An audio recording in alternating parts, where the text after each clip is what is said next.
People think in pictures, in images. Humans always have. So when you're writing your stories, if they aren't visual stories, then you want to write in a way that produces a picture in the minds of your audience. And as fate would have it, that's exactly what we're going to talk about today. What's up, storytellers? Welcome back to the Storytelling Lab. This is episode 158. And today we're going to steal the style of writing and composing and storytelling that filmmakers use, specifically speaking about the shot choices that they use, which range from wide, super wide establishing shots all the way down to extreme close-ups. And I'm going to teach you how you can use the way a cinematographer or a director, and many times an editor, looks at their storytelling in a way that makes the story more engaging for the audience. It makes it flow better. It takes them on this roller coaster ride that we talk about all the time on the show, so they feel they are locked into the story and they're not removed from it, feeling and knowing that they're being told a story. You want to immerse them into it. And we're going to talk about how to do that today, looking through the lens, wink, wink, of a cinematographer. Okay, so in very general, simple terms, there is a spectrum, a scale of shots from super, super wide. We'll go through these in just a moment, establishing shot, all the way down to extreme close-up. And another way you can look at that is a scale going from context to detail. So the wider the shot, the more context. The closer the shot, the more detail. That might be obvious. That might be common sense. But what I have found in my 20 years of doing this kind of work is that, I don't want to say common sense isn't that common, that's so cliche, but we overcomplicate things and we overthink things. And so we often, these simple rules that should be understood kind of fly under the radar. So I'm okay with calling them out directly to explaining them, because I always like to think of the person who's brand new to this. They've never done video work or writing, and they got a job at a nonprofit or a small business, or they're trying to launch their own brand and they're trying to create compelling content. That's who I'm always trying to help, the underdog. So I'm okay with saying something that might be obvious, but I'm going to break it down today in a way that I bet you haven't thought about before. So let's get into the type of shots that we have. Now, the establishing shot is rarely used. It's not one of the most common shots. It basically is a perfect shot to transition into a new scene.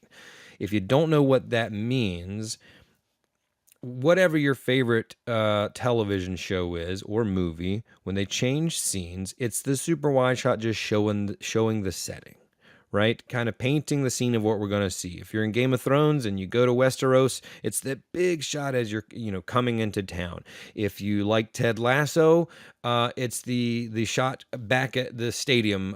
What's the stadium called? I forgot, where the Greyhounds play. Doesn't matter. The soccer stadium that they're playing at when you're going back to training, right? You're not out there in Richmond. You're not out in the world. You're going to a training session. So there'll be a quick shot just establishing where you are, okay?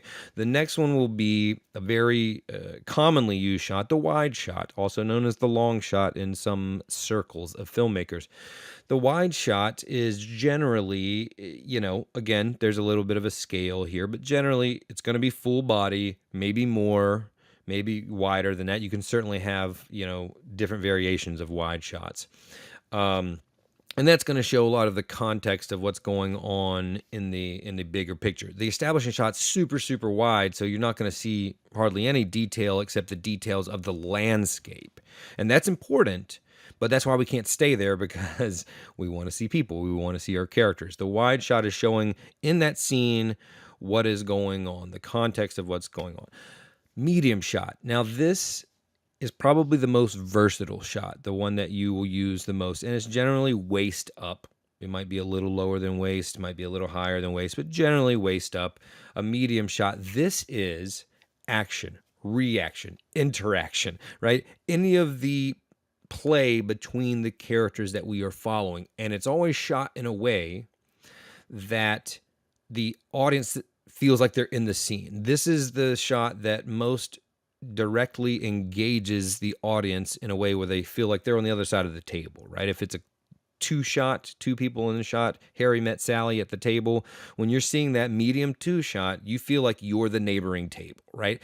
If you was on a super wide shot of the whole restaurant, you're going to feel like you're the fly on the wall, or kind of up in the rafters looking down. That's for a reason. All of these things are done for a reason. And quick side note for any creator out there, filmmaker, writer, whatever, every decision you make should have a creative purpose behind it, a reason behind it. Doesn't have to be profound.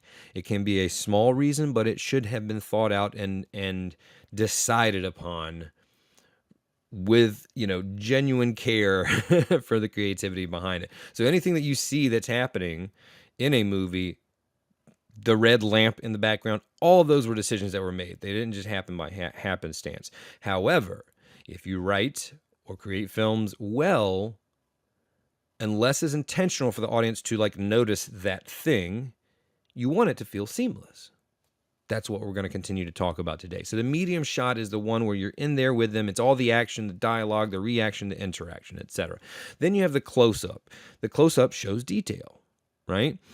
So you certainly have an extreme close-up as well, which shows more detail. But the close-up is where you zoom in and show something that would otherwise be missed or you want to call attention to. So I'm going to go through these really quickly based on a screenplay that I'm working on. I just finished about a month ago. It's a horror screenplay based on Portsmouth Island, North Carolina, which is it's so amazing, a remote ghost town island. There's still 20 structures still standing there. No one's lived there since the 70s. There's a chapel, there's a life-saving station, there's a post office, there's a bunch of 12 or 15 different houses. It's amazing. You can only get there by boat. And I visited there recently. It was a small bucket list item of mine, but I always wanted to write this horror film. So I'll explain to you these 4 shots. We're not going to really talk about extreme close-up too much. The main 3 are the wide shot, medium, close-up, establishing shot. I think you get the gist. So if I was going to do an establishing shot of Portsmouth Island, that would be probably a high shot, like helicopter or drone shot, because I need to show that it's 30 miles off the coast of North Carolina, super remote, tumultuous inlet waters around it, and then all of a sudden there's a ghost town on it. You would need to see all of that for me to explain, to paint the scene, paint the picture of where this place is and what's so eerie about it inherently without any monsters or anything. And so when you're writing, you want to do the same thing. You can't show them with a picture, so you have to talk about the wind-swept live oak trees and the marsh and the choppy waters of the inlet. You have to describe your words in a way that paints the picture of that scene. Okay, if we're in a city, you need to talk about the sun slicing through the skyscrapers, creating these harsh shadows on the ground at the golden hour or whatever, right? You need to describe what's going on. So there is detail there, just not detail for the characters that we're following. So you want to really get us in the location that this is going to take place, and then that's all you really need. So my favorite example of this is the difference in the close-up and the wide shot.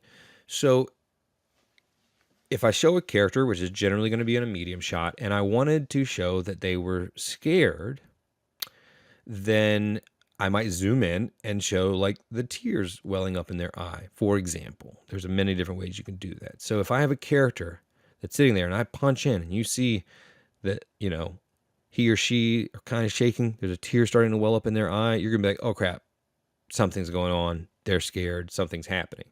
Then I would have to zoom out to that wide shot to show the bigger picture. The character's hiding behind, the desk, and the wider shot shows the monster standing in the doorway. Boom, and now we all have a jump scare, right? But when you zoom into that close-up, you don't have the context of what they're scared about, but you do have the detail. If you just show the wide shot with the monster, then you don't see the detail of how actually scared they are. Okay? And then, of course, the medium shot, as I said, is the interaction. When they start fighting, the monster and the hero, that would most likely be on a medium shot unless we needed to see their full body for the wide shot. Okay, so how does this all apply to how you write? I've alluded to it a little bit already when talking about the establishing shot, but here's the trick.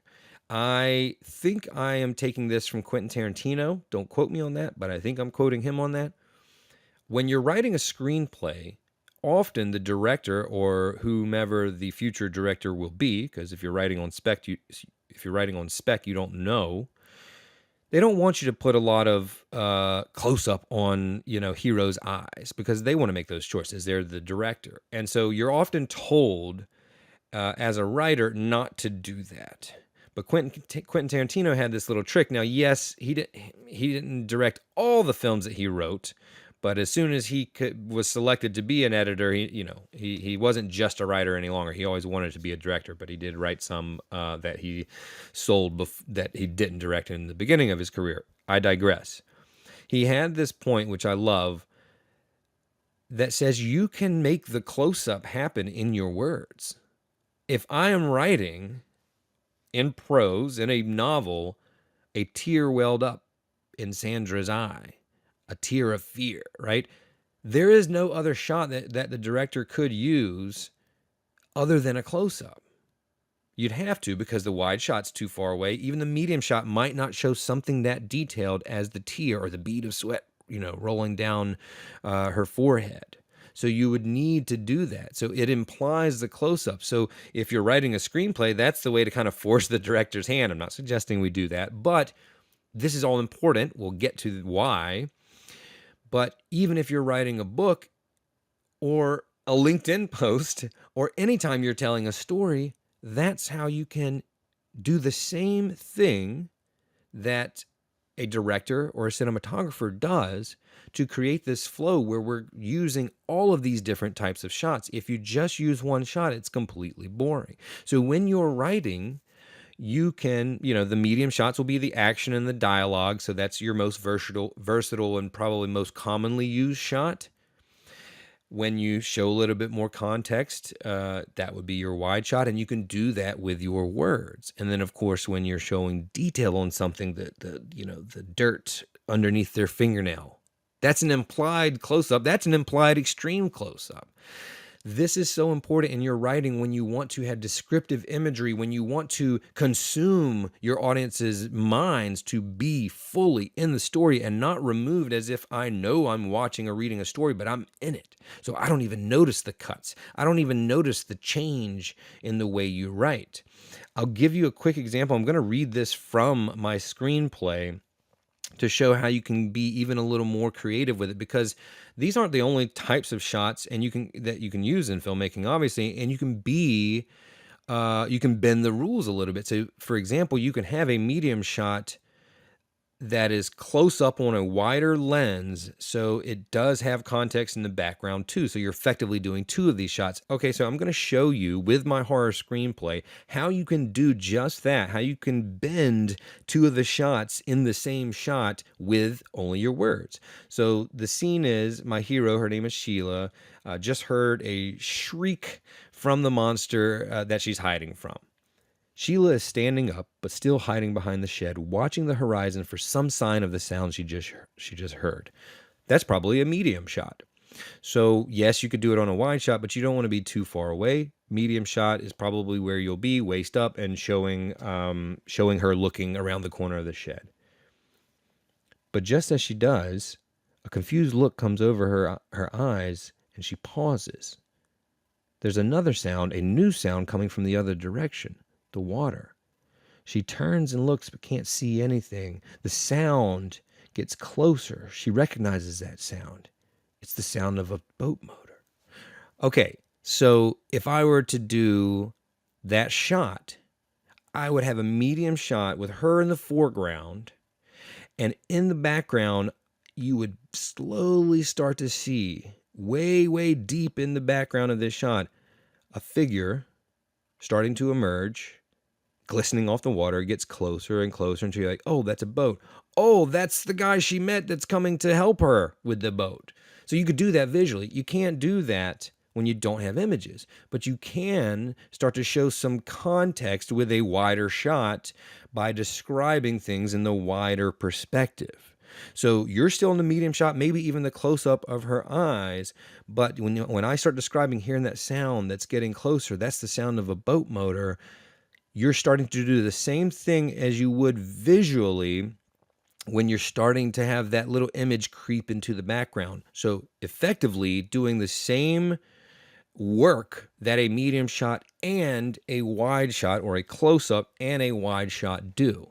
So that is like the intermediate, maybe advanced level of this, but you can absolutely, and you should, think about how you use your words to tell this story more effectively.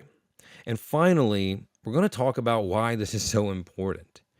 When you're telling a story, we've said this a couple of times already today, the goal is to make it seamless and feel seamless. In the cinematographer world, it's called coverage. You need all of these different types of shots to fill out and tell the whole story, because they all have their own purpose, context to detail, right? But also, it's because if they get bored with the same shot, they're going to be removed from the story. They're going to realize, oh, this is a movie. I'm not saying this hasn't been done before. You can do it. It's very challenging to do this. And I'm also not saying you have to make cuts every single time, but you need variety in everything that you do. Today we're talking about shot composition and word selection if you're writing, but you need variety in everything, in pace, in tone, and yes, in shots. When you're writing, it's the same thing. You want to zoom in and bring them in some detail. You want to zoom out and show them some context. You want to have short, choppy, staccato sentences. You want to have long, flowing sentences that immerse them into the story. You want some to be fast-paced and tension-building, and then you want sometimes to slow it down and let it breathe. You can learn so much from looking at the way a cinematographer looks at the picture that he or she is capturing through their lens. For you, when you're writing your story and you don't have the benefit of using images yourself, you can create images just as powerfully with your words in the minds of your audience, and I suggest that you do so. Stay tuned for the remaining 3 episodes of Season 11. We are taking a small break for the month of July, and we will be back with Season 12 in August with another set of guests that we have already started booking. I'm excited about that. So we have 3 more this season. This will be the last time this season that you hear from me, unless I just jump back in for a final episode to say, hey, I love you. Here's how to tell better stories. But tune in next time on the Story